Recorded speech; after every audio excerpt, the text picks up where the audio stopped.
It's time to take your business to the next level, the boss level.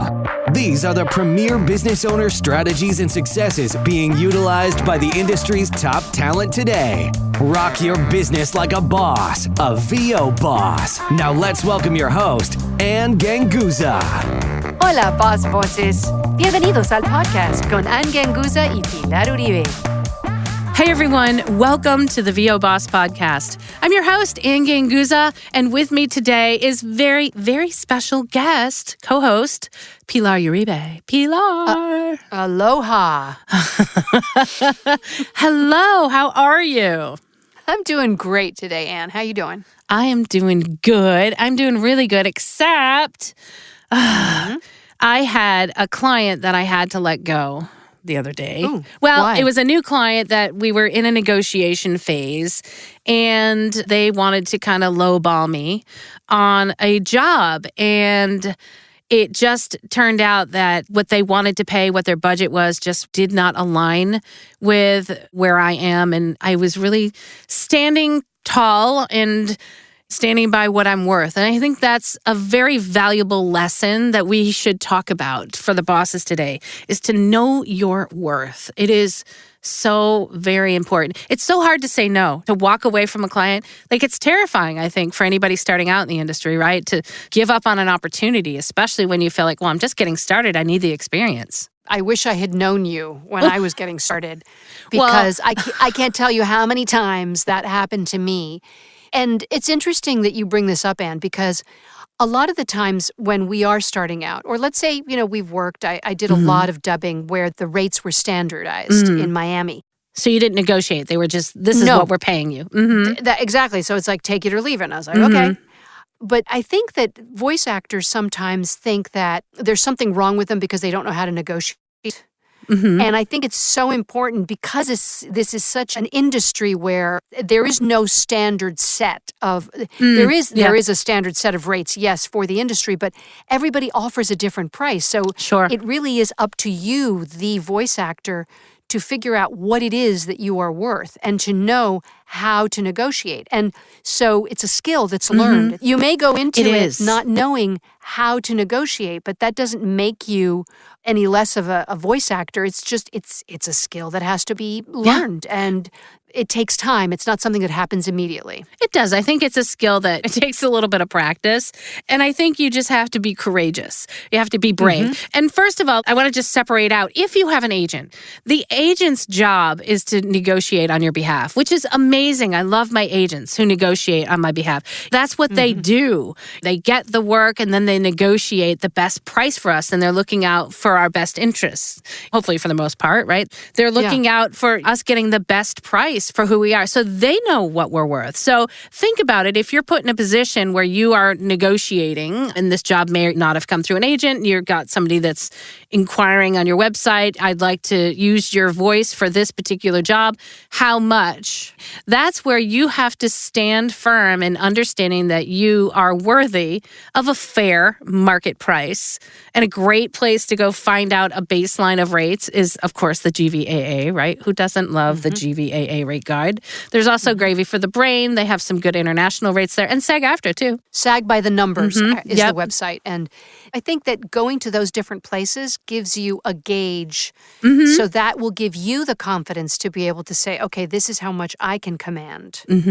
Instead of taking a number out of a hat or allowing somebody to steamroll you. Yeah, it gives you a baseline. And I think, too, the first time you say no, and then you're terrified, right? When you say no or you walk away and you're like, oh my gosh, I'll never get work in this town again.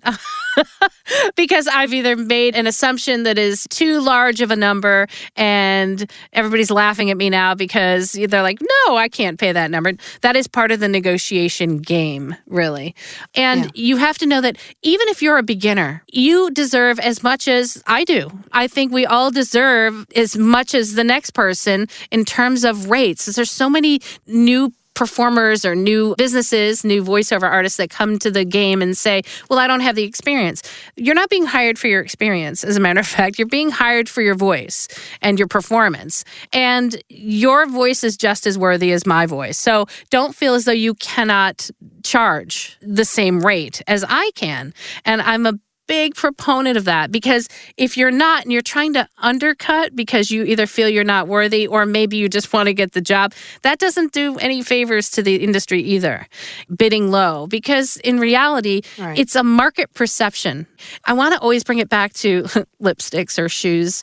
I have certain brands that I love, and I spend money for those brands. Let's say maybe not lipstick or shoes, but yes, hair. But let's maybe talk tech, right? My Apple computer, my Apple iPhone, I buy brands and I pay the money. And so think of your voiceover business the same way. I used to call myself Tiffany's. I don't go on sale and I don't advertise my brand to be cheap. So anybody out here, you can do the very same. Now, I'm not going to price myself out of, I'm not going to be crazy high or anything, but that's where the rate guides come in handy, right? You get a good baseline and you take the chance to negotiate with a client. And most of the time, the best question that you can ask for this when you're starting a negotiation is, do you have a budget? Okay, so if you're put in the position where they're asking you how much would it cost, the best question to ask is, do you have a budget? Because sometimes their budget is a whole lot more than you thought. That's happened to me multiple times. Well, I can't go over $1,000. Okay, I'll take that for a 2-minute medical narration read. That's awesome. Yeah, I think I can make that work. That's what I've been known to say. And so it's a rule in negotiation that the person who mentions money first is usually the one that loses. So there you go. So always have the question in the back of your head to ask if there is a budget. And then after that, if there is no budget, then go ahead and bid high or on the higher side of the range. Usually the rate guides, right, if you've looked at them, have ranges.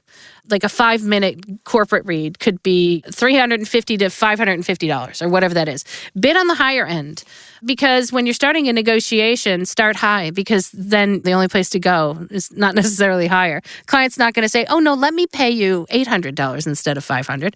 Usually they're going to negotiate down. So pick the higher number that doesn't price you out of the competition like crazy and stand true to that. Because honestly, Apple doesn't care about, do you know what I mean? They're like, your new iPhone is $2,000 or whatever it is, right? It's the price is that.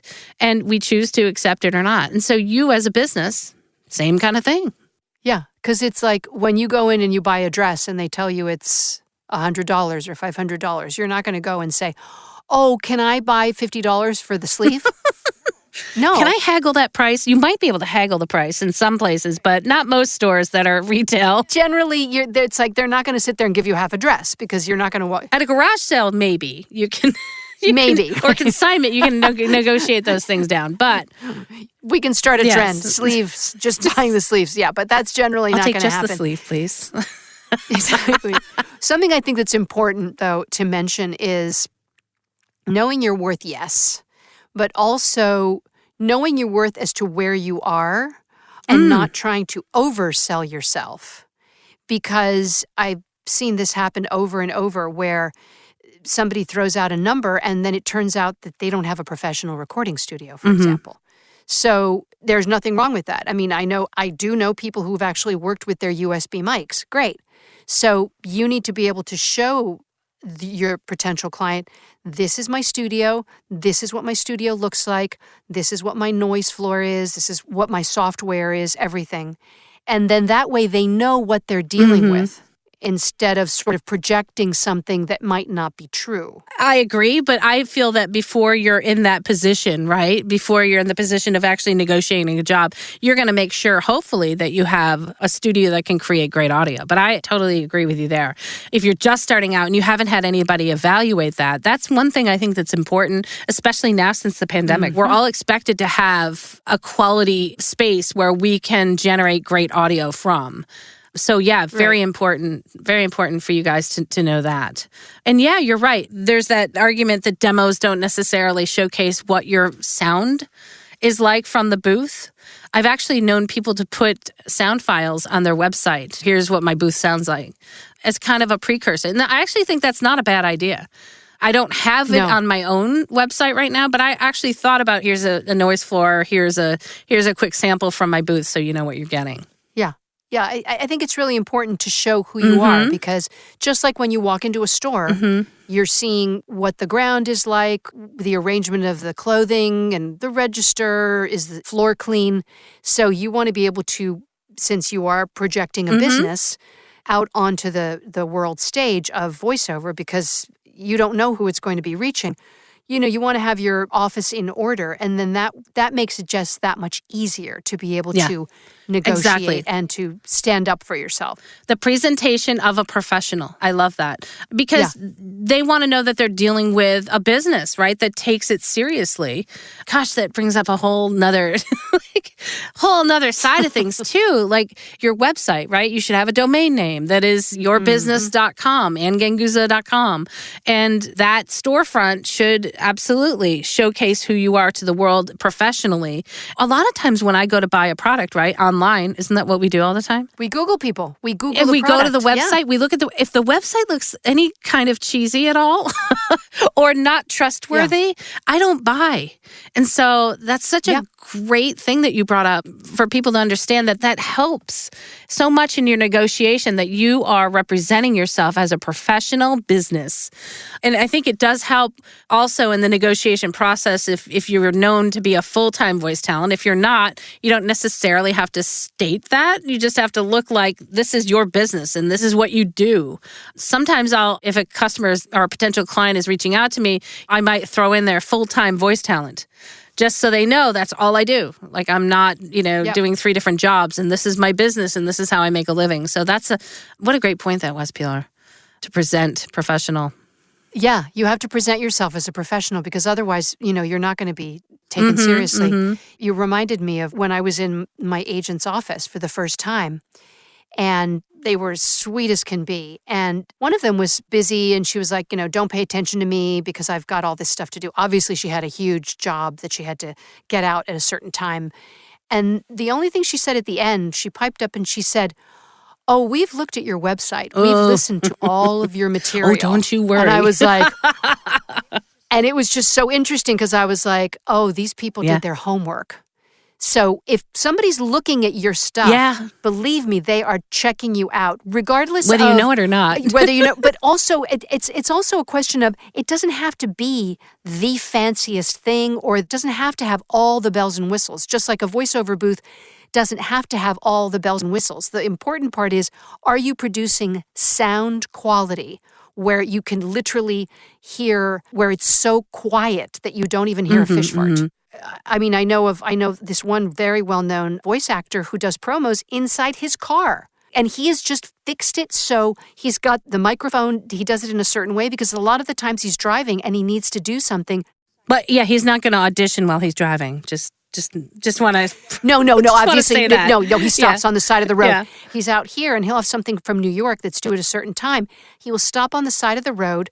He's got his whole little preparation. I don't know what he does, but he's got a whole preparation. He does it. He sends it off. The promo gets aired that night. Yeah. So it's really about, can you come up with the goods? And the goods are showing yourself as we've been professional. Saying, as a professional, this is what my space is. This is where you can find my work. It's all here. It's all out on the table.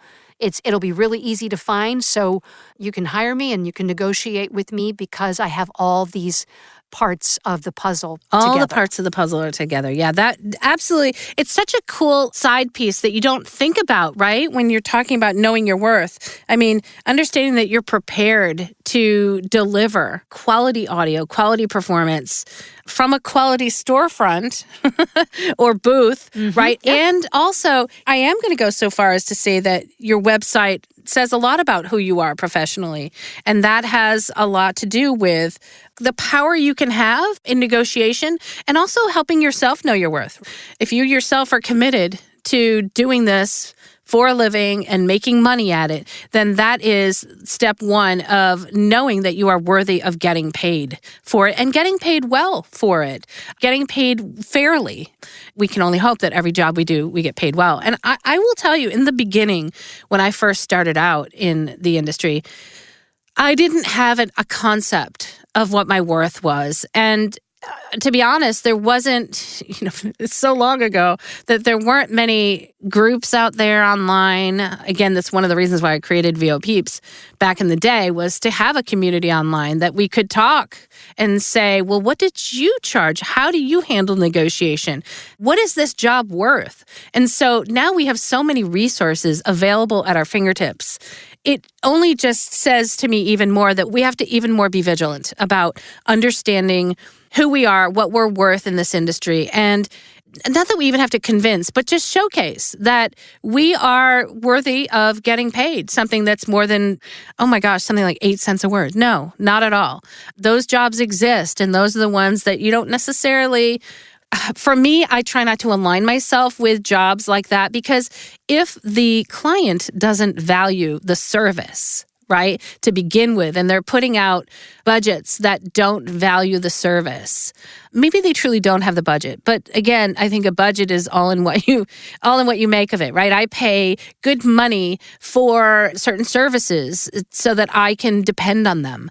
And the same thing should be thought of you, right? So if your potential client doesn't value the service that you provide, then maybe you don't want to align yourself with them or work with them, because trust me, there will be somebody out there that does value you. And the courage that it takes for you to say no to those clients that don't value your services, once you say no, it gives you the biggest sense of, well, you're scared and you're terrified, but it allows the door to open for people who do value your services, and that leaves the room for them to come in and pay you what you're worth.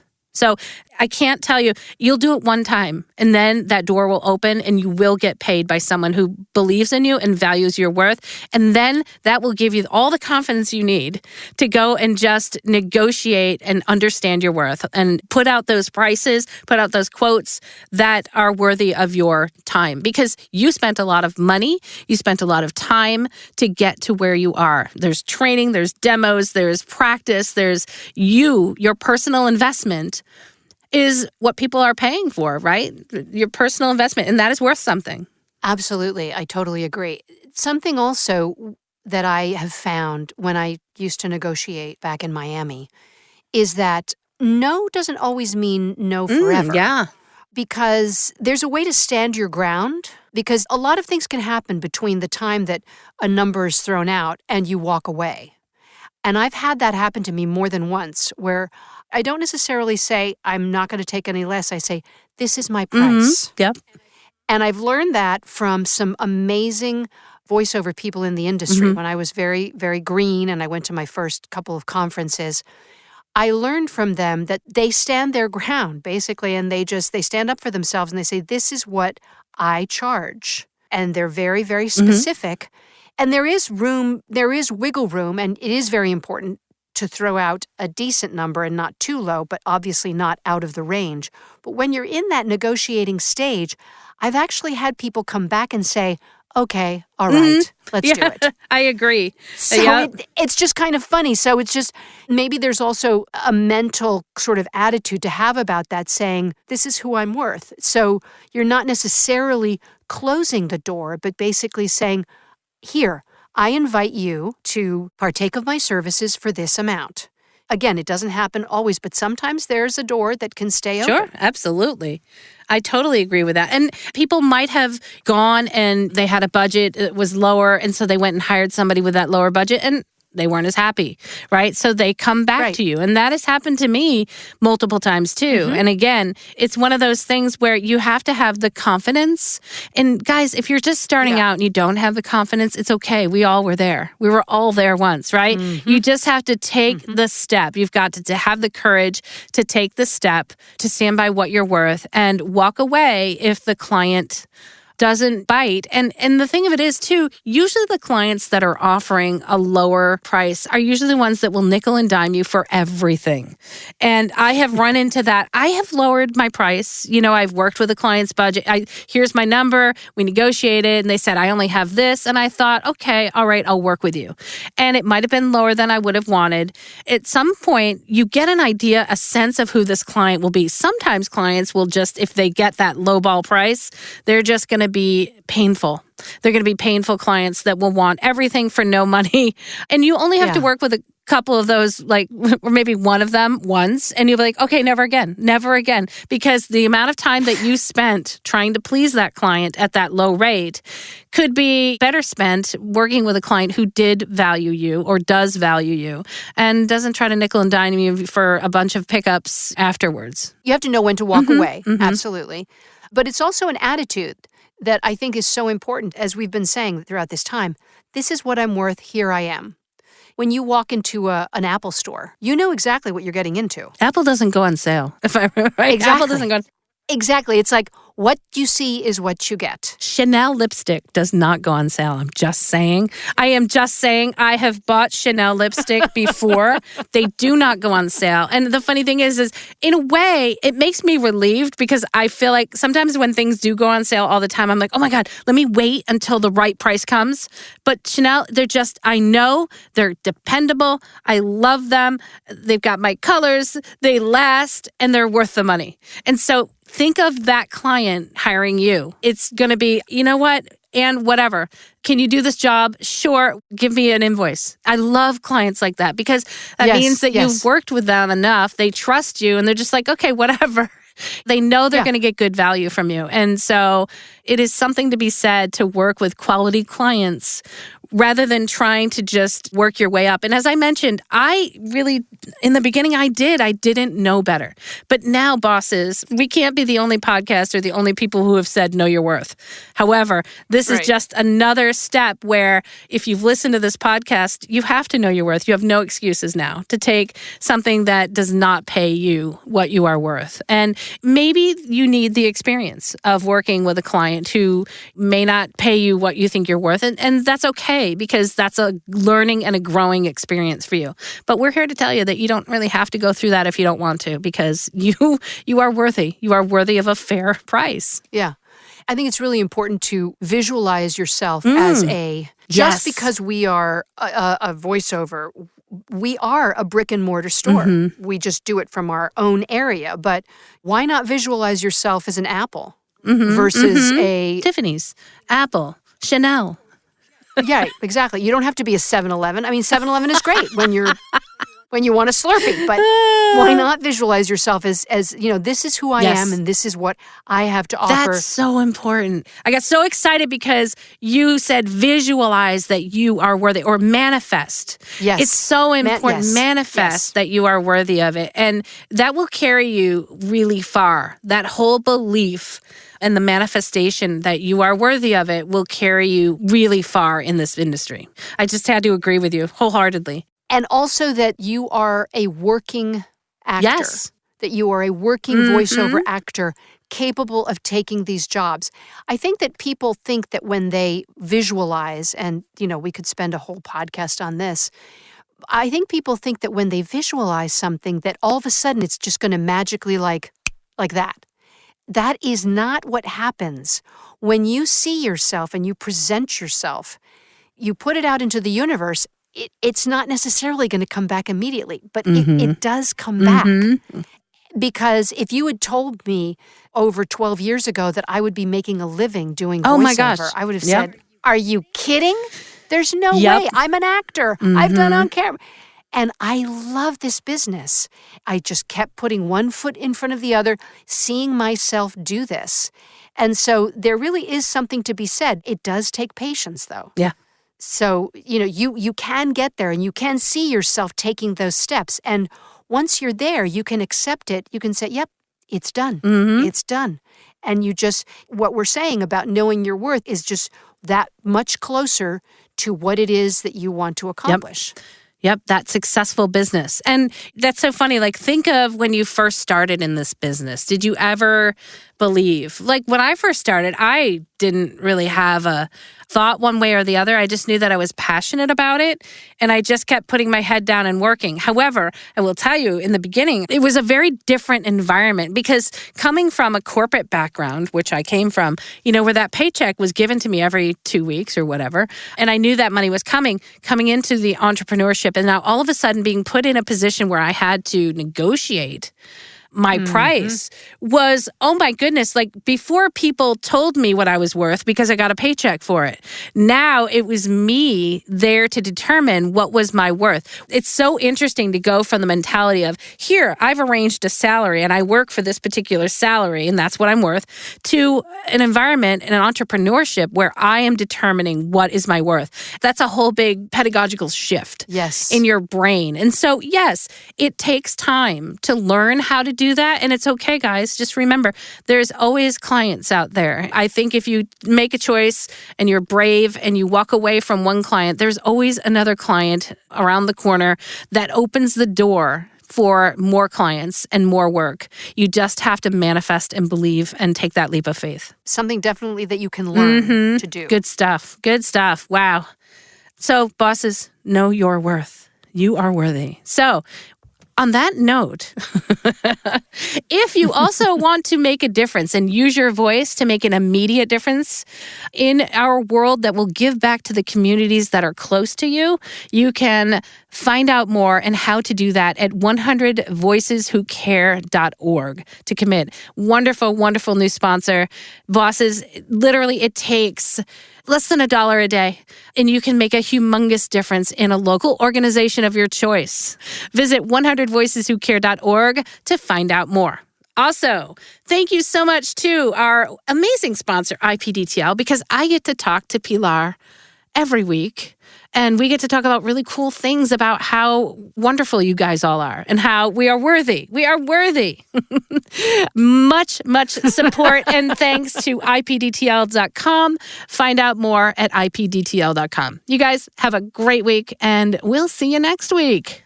Bye. Goodbye, guys. Join us next week for another edition of VO Boss with your host, Ann Ganguza.